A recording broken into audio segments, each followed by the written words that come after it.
Assalamualaikum warahmatullahi wabarakatuh. Bismillahirrahmanirrahim. Alhamdulillahi rabbil alamin. Alhamdulillahilladzi qad akhraja nata'ijal fikri li arbabil hijab wa hatta anhum min sama'il aqli wa kullu hijabin min sahabil jahl. Wassalatu wassalamu ala sayyidina wa habibina wa syafi'ina wa qurrati a'yunina wa maulana nabiyyina Muhammadin wa ala alihi wa ashabihi ajma'in at-tayyibin at-tahirin. Asyhadu an la ilaha illallah wahdahu la syarika lah wa asyhadu anna Muhammadan abduhu wa rasuluh la nabiyya ba'da wala haula wala quwwata illa billahil aliyyil azim. Wa quluhu ta'ala fi kitabihil karim wa huwa asdaqul qailin. Bismillahirrahmanirrahim. Ya ayyuhalladzina amanu in tansurullaha yansurukum wa yusabbit aqdamakum. Wa qala Nabi sallallahu alaihi wasallam man amila bima ya'lam awrasahullahu ilma ma lam ya'lam.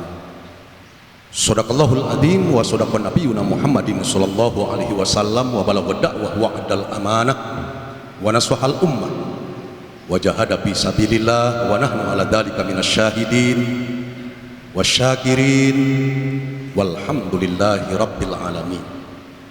Amma ba'du usikum jami'a wa nafsi bitaqwallah wa ta'atihi la'allakum tuflihun. Ittaqullaha mastata'tum. Ittaqullaha fatazawwadu fa inna khaira zadi taqwa. Hadratul mukarramun wal muhtaramun, para alim ulama, para kiai, para tuan-tuan guru, para asatizah yang saya hormati dan saya muliakan. Hadir di tengah-tengah kita orang tua kita, guru kita, Kiai Haji Abdul Rashid Haris, Kiai Haji Ahmad Muhtar, Kiai Haji Ahmad Nursasi, Kiai Haji Hasan Nuri, hafizahullah ta'ala wa ra'ah. Kita doakan guru-guru kita, kiai-kiai kita, orang tua kita senantiasa diistiqomahkan perjuangannya, diberikan kemanfaatan ilmunya, diberikan kebahagiaan rumah tangganya, husnul khotimah di dalam melaksanakan tugasnya. Para sesepuh, para tokoh, para aparatur pemerintah daerah setempat yang saya hormati dan saya cintai, wabil khusus segenap ketua RT, ketua RW, ketua DMI wilayah Tanjung Barat dan Jagakarsa, segenap pengurus Masjid Jami Al-Murtadha, wabil khusus ketuanya Bapak Ustadz Zulkarnain, gabungan Majelis Taklim Al-I'tisam, para pengurus musholla, pengurus masjid, bapak-bapak, ibu-ibu, hadirin sekalian yang saya hormati dan saya muliakan. Tiga pilar ajaran Islam yang senantiasa dijadikan komitmen oleh umat Islam dan kaum muslimin. Yang pertama, keberimanan kita sehingga kita menjadi seorang mukmin. Kemudian keberislaman kita sehingga kita menjadi seorang muslim, dan keberihsanan kita sehingga kita menjadi seorang muhsin. Mukmin, muslim, dan muhsin. Mukmin orang yang beriman kepada Allah dan segala ruang lingkupnya, muslim orang yang beragama Islam, dan muhsin adalah orang yang beramal soleh. Tiga pilar ini belum cukup untuk dijadikan solusi dalam kehidupan. Tiga pilar ini belum cukup untuk kita bisa mengenal Allah, untuk kita bisa dekat dengan Allah, untuk kita bisa setiap saat bersama Allah, dan untuk senantiasa kita online kepada Allah. Maka dari iman, Islam, dan ihsan, muaranya dan buahnya adalah takwa. Kenapa kita melaksanakan sholat? Agar kita bertakwa kepada Allah. Kenapa kita melaksanakan puasa? Agar kita bertakwa kepada Allah. Kenapa kita melaksanakan umroh dan haji? Agar kita bertakwa kepada Allah.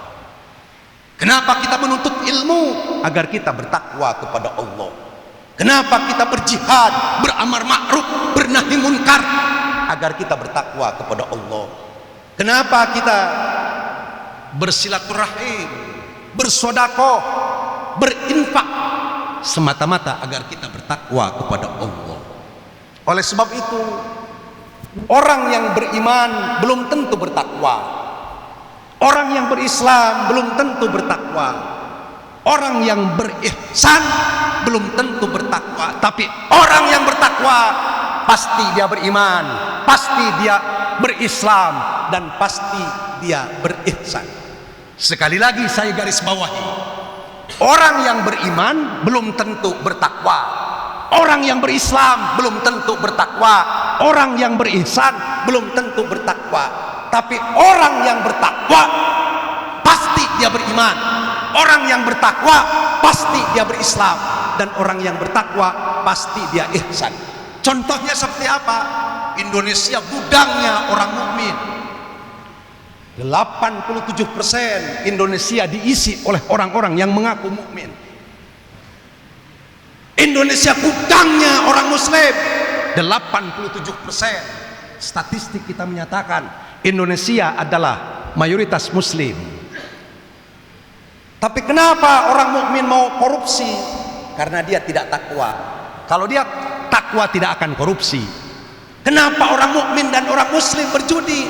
Karena dia tidak takwa. Kalau mukmin dan muslimnya takwa, dia tidak akan berjudi. Kenapa orang mukmin dan orang muslim berzina, rentenir, riba dan lain sebagainya? Karena dia tidak takwa. Kalau dia takwa, dia tidak akan melakukan zina, melakukan riba dan lain sebagainya. Sampai di sini kira-kira paham apa enggak? Sampai di sini ngerti apa enggak? Jadi yang mahal itu adalah kedudukan orang yang takwa. Makanya Allah menyatakan al-jannatu uiddat lil muttaqin. Surga diperuntukkan untuk orang-orang yang bertakwa. Tidak ditemukan 30 juz dalam Al-Quran, tidak ditemukan 114 surat dalam Al-Quran, tidak ditemukan 6.666 ayat dalam Al-Quran. Al-jannatu uiddat lil mu'minin. Surga diperuntukkan untuk orang mukmin. Al-jannatu uiddat lil muslimin. Surga diperuntukkan untuk orang muslim. Yang ada al-jannatu uiddat lil muttaqin. Saudara-saudara sekalian, setiap pejabat, dari mulai bupati, gubernur, wali kota, menteri, anggota dewan, wakil presiden dan presiden, ketika dilantik pasti disumpah dengan Al-Quran. Al-Quran di atas kepalanya. Tapi kenapa dia mengkhianati Al-Quran? Karena tidak takwa. Kalau dia takwa, dia tidak akan mengingkari Al-Quran. Logikanya, kalau Al-Quran saja berani diingkari, kalau Al-Quran saja berani dikhianati, apalagi yang lain, saudara-saudara sekalian. Oleh sebab itu, tema yang akan kita usung di dalam mukadimah tadi, maka di dalam kitab ini adalah Nataizut Taqwa. Apa sih hasil dan buah ketakwaan kita kepada Allah? Ketika kita bertakwa pasti ada buahnya. Ketika kita bertakwa pasti ada hasilnya. Pertanyaan kita, apa sih buahnya? Apa sih hasilnya daripada ketakwaan kita kepada Allah? Nataizut Taqwa. Kata-kata takwa tercantum dalam Al-Quran itu 259 kali.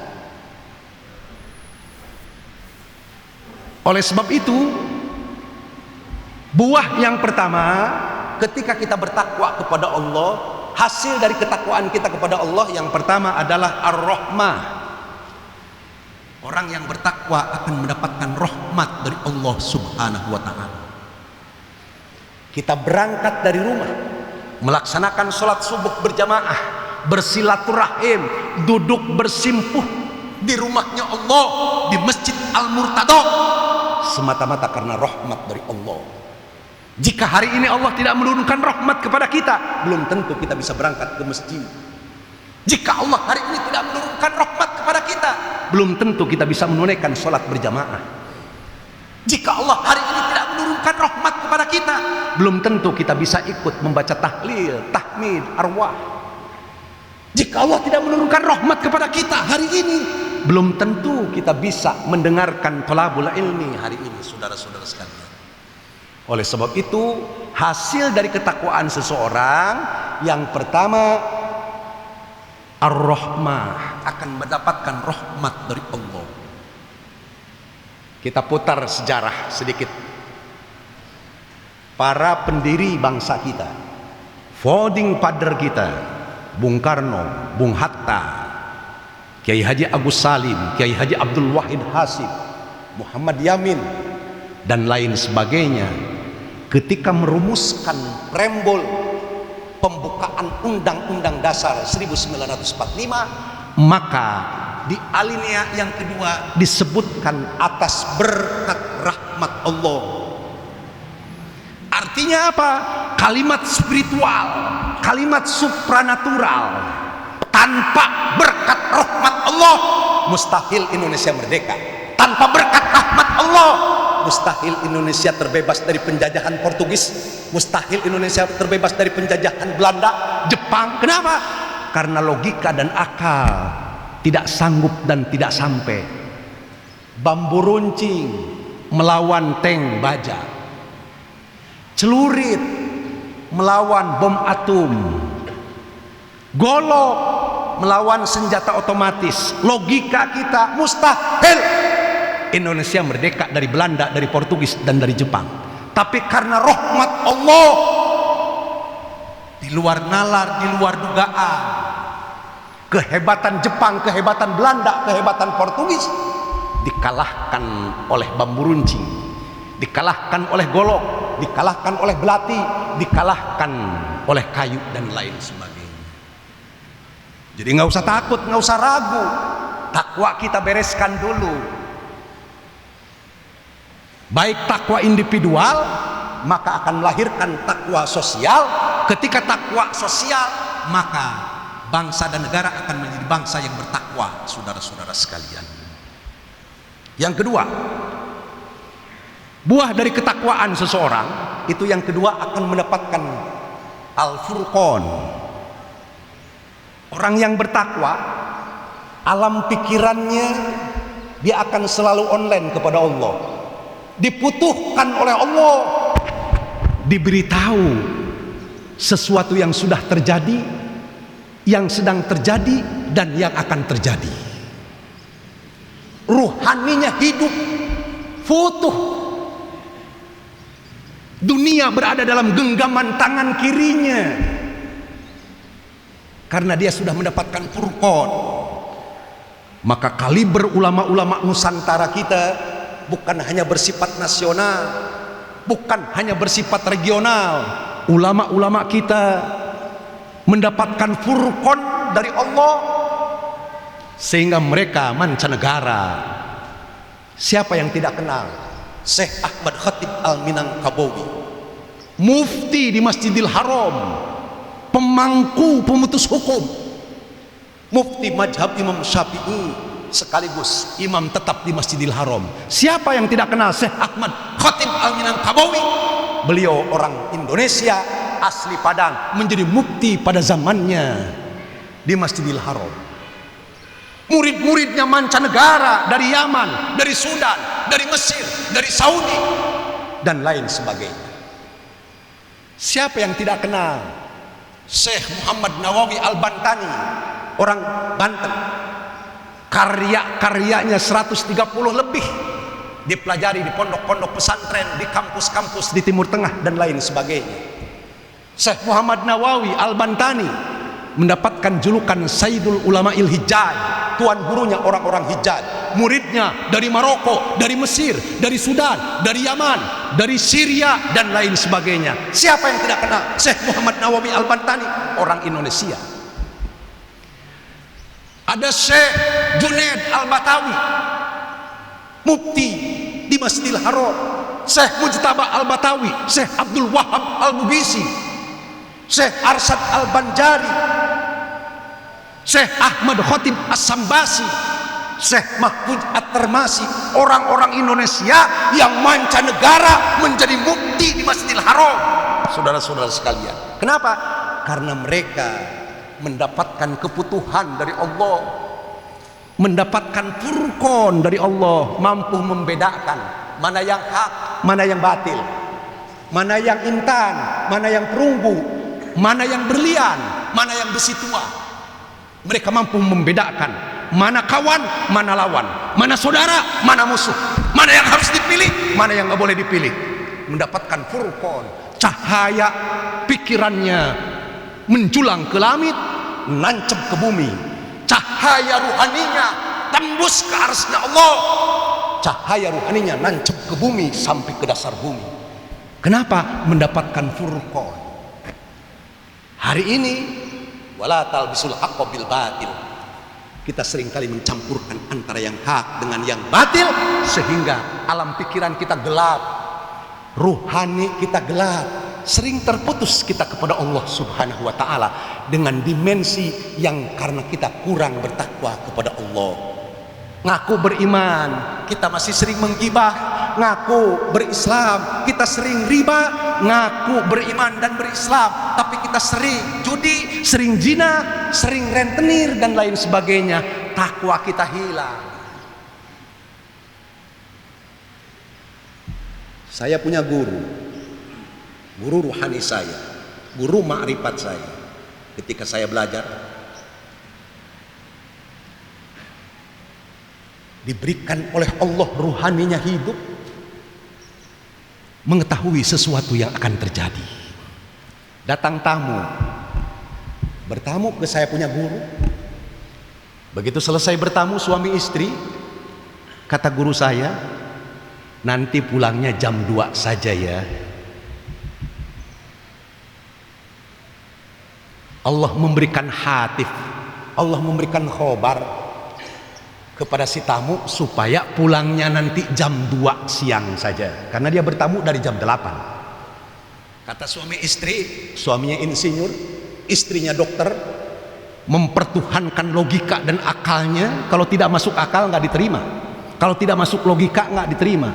Akhirnya Pak Kiai, waktu udah jam 11, saya nanti habis zuhur ada tamu, kalau bisa nanti aja pulangnya jam 2 ya. Karena dia maksa, begitu pulang di perapatan Cikampek dengan Purwakarta, ada tronton mobil sedan yang ditumpangi dia, ceker, tabrakan, suami istri mati. Artinya secara langsung maupun tidak langsung, ini si kiai memberitahu pulangnya nanti jam 2 saja. Insya Allah kalau jam 2 sampai rumah selamat. Kalau sekarang ente memaksakan diri, binasa ente tengah jalan. Tepat, saudara-saudara sekalian. Kiai-kiai langka, kiai-kiai langit. Ada lagi, saya ceramah di Lampung. Begitu turun di Lampung, saya diunjukin oleh teman saya, ada kiai antik. Sehari-harinya hanya nanam singkong, nanam pisang dan lain sebagainya. Nggak punya pondok, nggak punya pesantren, di rumahnya nggak ada kitab satupun. Begitu saya sampai, saya salaman, saya baru kenal saat itu dan baru ketemu saat itu. Apa jawabnya? Kamu Abdurrahman ya, asli kamu dari Banten. Dulu kamu pernah mondok tahun sekian di Asyafi'iyah. Kamu punya guru Kiai Haji Abdullah Syafi'i. Dulu kamu pernah mondok tahun sekian di Lirboyo. Guru kamu ini. Kamu rumah tangga dengan si ini, namanya anak si ini. Luar biasa. Running tag-nya jalan. Saya tanya, Kiai, kira-kira yang menang siapa? Pilpres dulu zaman Pak Prabowo dengan Pak Jokowi. Dia jawab, yang akan dimenangkan oleh Allah Pak Jokowi. Kok guru tahu? Allah ngasih tahu kepada saya. Itu hebatnya saudara-saudara sekalian. Teori di kitab Safinatun Najah, Fathul Qorib, Tafsir Jalalain, Tafsir Shawi, lulus mondok 6 tahun, 7 tahun bisa kita baca. Tapi hal-hal yang sifatnya futuhiyah, ruhani kita selalu hidup, itu nggak ada gurunya kalau kita tidak belajar, saudara-saudara sekalian. Dikasih Furqan, itu hebatnya ajaran Islam. Ketika kita sudah mengokohkan ketakwaan kita, maka Allah akan memberitahu sesuatu yang kita tidak tahu. Allah akan memberitahu apa yang akan terjadi, saudara-saudara sekalian. Saya pergi ke Cilacap, turun ceramah di Cilacap, saya mampir ke seorang kiai sepuh, ngobrol-ngobrol, udah beres ngobrol, udah habis kopi 2 gelas, disuguhin sama dia, saya pamit kiai, saya ada acara ntar malam. Ntar aja pamitnya jam 1 siang aja, ini baru jam 11. Kenapa kiai ngelarang saya? Keluar dari sini setengah kilo, hujan besar nanti, mobil ente takut gelap. Akhirnya saya memaksakan diri pamit, keluar dari rumah dia setengah kilo, hujan besar, lebat. Allah ngasih tahu kepada hamba yang dikehendakinya akan turun hujan, dikasih tahu. Saya punya kakek, disebut di Banten salah satu tokoh ulama. 40 hari dikumpulkan anak-anaknya, dikumpulkan cucu-cucunya. Yang akur, jangan berebut warisannya. Biarkan yang bagian si anu untuk si anu, kebun yang bagian si anu untuk si anu, sawah yang bagian si anu untuk si anu, pondok pesantren biarkan yang lola si anu saja. Saya 40 hari lagi akan pergi jauh dan lama. Anak-anaknya dan cucu-cucunya nggak konek, dianggapnya mau umroh, mau panah, pergi lama. 7 hari 7 malam dikumpulkan lagi. Yang akur, cucu dengan cucu, paman dengan paman, kakak dengan adik.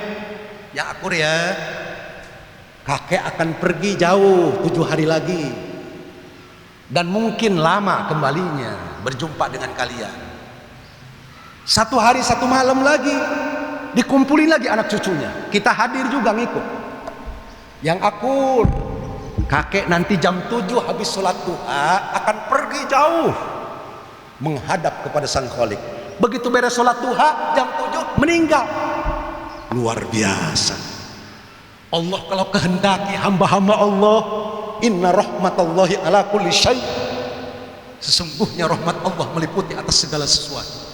Jangankan mau turun hujan, jangankan siapa gubernur DKI akan menang, mati menghadap Allah. 40 hari dikasih tahu, 1 hari 1 malam dikasih tahu. Dahsyatnya luar biasa. Kenapa? Ruhaninya sudah dikasih Furqan online kepada Allah setiap saat. Itu hasil ketakwaan. Yang ketiga, orang yang bertakwa akan mendapatkan buah al-barokah, berkah hidupnya. Barokah ilmunya, barokah jabatannya, barokah dagangnya, barokah taninya. Jadi ustadznya barokah, jadi kiai barokah kiainya, rumah tangga barokah rumah tangganya, jadi pengusaha barokah pengusahanya, jadi pejabat RT, RW, lurah, camat, wali kota, gubernur, bupati, menteri, presiden barokah. Kenapa? Takwanya sudah digenggam, maka Allah turunkan barokah. Faqala ta'ala walau anna ahlal qura wattaqau la fatahna alaihim barakat minas sama wal ard walakin kadzabu fa akhadnahum bima kanu yaksibun.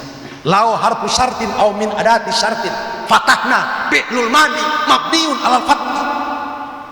Walau anna ahlal qura amanu wattaqau, jika sekiranya penduduk dunia, jika sekiranya penduduk Indonesia, jika sekiranya penduduk Jakarta, jika sekiranya penduduk Tanjung Barat amanu wattaqau, mau beriman dan bertakwa dengan sungguh-sungguh iman dan takwanya, la fatahna alaihim barakat, Allah akan limpahkan barokah minas sama wal ard, dari langit Allah akan turunkan barokah, dari bumi Allah akan keluarkan barokah. Walakin kadzabu fa akhadnahum bima kanu yaksibun, tetapi mereka mendustakan ayat-ayat Allah, mengingkari ayat-ayat Allah, mengkhianati ayat-ayat Allah, menentang ayat-ayat Allah, maka Allah timpakan azab dagangnya tidak berkah, taninya tidak berkah, ilmunya tidak berkah, rumah tangganya tidak berkah, jabatannya tidak berkah. Kenapa? Allah angkat dan Allah cabut barokah, disebabkan karena hilangnya nilai-nilai keimanan dan ketakwaan. Mau barokah, kokohkan iman kita, Islam kita, dan buahnya ketakwaan kita. Omong kosong hidup kita ingin barokah kalau kita tidak bertakwa kepada Allah. Yang keempat, nataij takwa, buah dari ketakwaan itu al-makhroja, diberikan jalan keluar. Tidak ada yang berat orang yang bertakwa hidupnya, tidak pernah punya problem, selalu ada solusi, ada jalan keluar dari Allah. Soal apapun selalu perfect, selalu diberikan kesempurnaan oleh Allah. Soal duit tidak pernah jadi beban, soal ilmu tidak pernah jadi beban. Yang berat akan diringankan oleh Allah, yang tidak mampu akan dimampukan oleh Allah, yang ruwet akan dimudahkan oleh Allah, yang gelap akan diterangkan oleh Allah. Kenapa?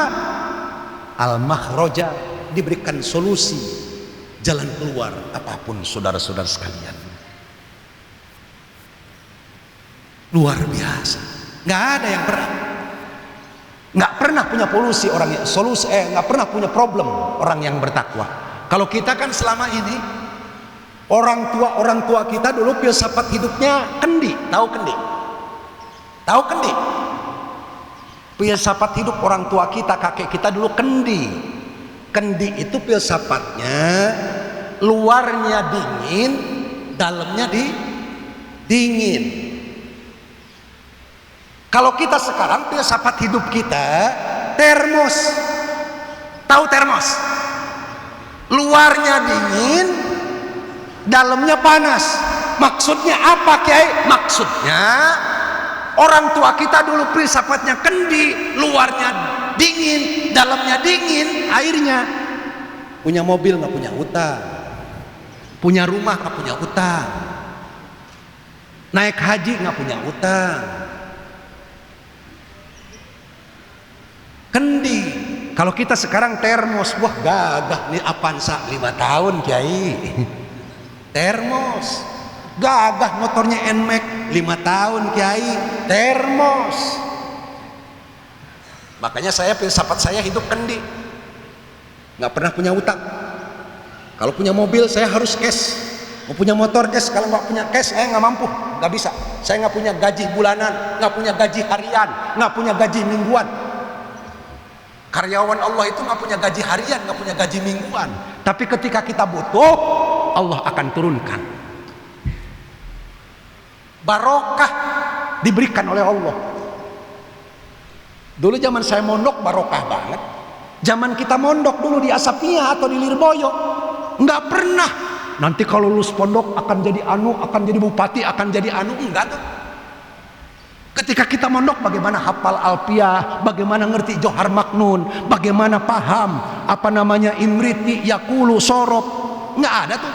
Tapi ketika kita sekolah SMA, nanti lulus SMA akan kuliah, nanti kalau udah kuliah ingin jadi ini, jadi ini, jadi ini. Ketika mondok nggak ada tuh, nggak pernah ingin jadi anu, nggak pernah ingin jadi anu. Yang ada ketika mondok bagaimana ngerti Alfiah, bagaimana ngerti Johar Maknun, bagaimana bisa paham Fathul Qorib, bagaimana kita bisa ngerti Sarah Murdah dan lain sebagainya. Maka santri lulusan pondok tidak pernah jadi beban negara. Kalau lulusan sekolah jadi beban negara. Kenapa? Triliunan tiap tahun untuk menggaji PNS. Makanya kiai nggak pernah jadi beban negara, malah memberikan kontribusi kepada negara.